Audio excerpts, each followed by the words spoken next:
One never knows when tragedy can strike. These two incidents could easily have ended my life in India. We were in a small village in Uttar Pradesh, not too far from Lucknow.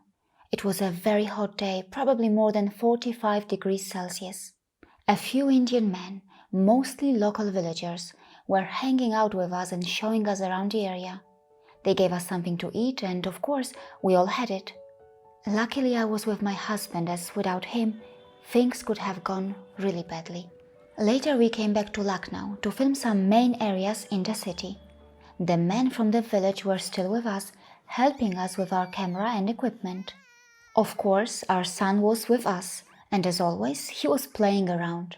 Suddenly, I started feeling a bit weird, but at that point, I didn't share that with my husband. We checked into a hotel in Lucknow and we all fell asleep very quickly. And that is when tragedy finally struck.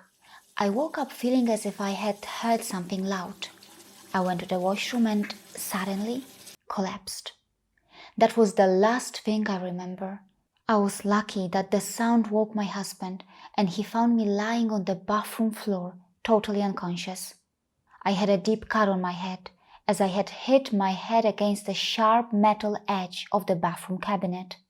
I was rushed to the emergency ward of Sahara Hospital in Lucknow, where the cut on my head was found to be so deep that my skull was visible.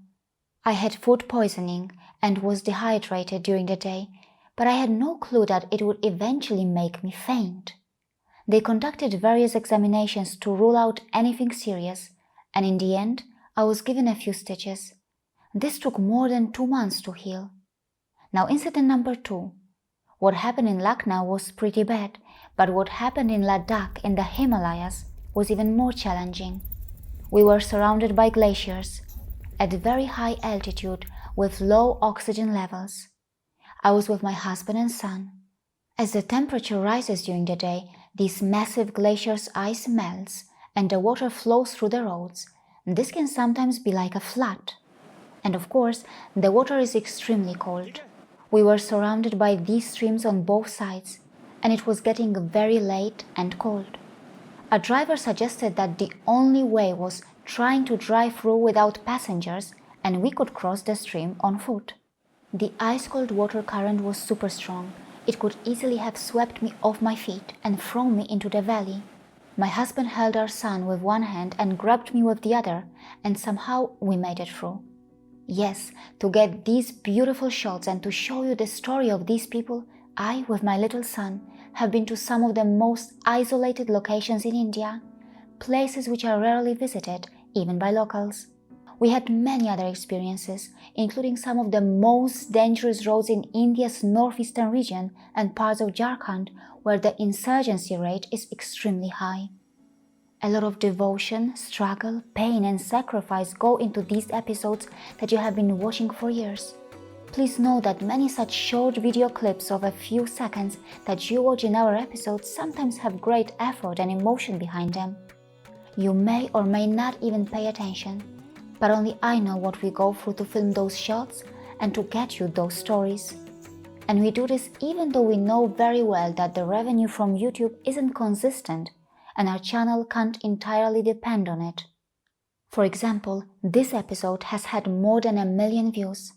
It is monetized and even the dollar sign is green. But the entire revenue that has been generated on this video in almost a year is $61. And then there is this episode. Only I know what I went through to produce this super informative episode. It took me years of effort and dedication, and see the revenue. Less than $4. That is why we have been requesting our viewers to support our work financially. In regard to the Should India Follow the West Blindly series, there are at least 7 more upcoming episodes that are currently in the pipeline. They will uncover some of the most complex issues related to India. In the end, I would just like to say that my family and I are incredibly grateful to our viewers for their love and support. Yes, we highly value your emotions, and we also understand how emotionally you are connected to us in this journey. So once again, thank you, and I hope to see you again.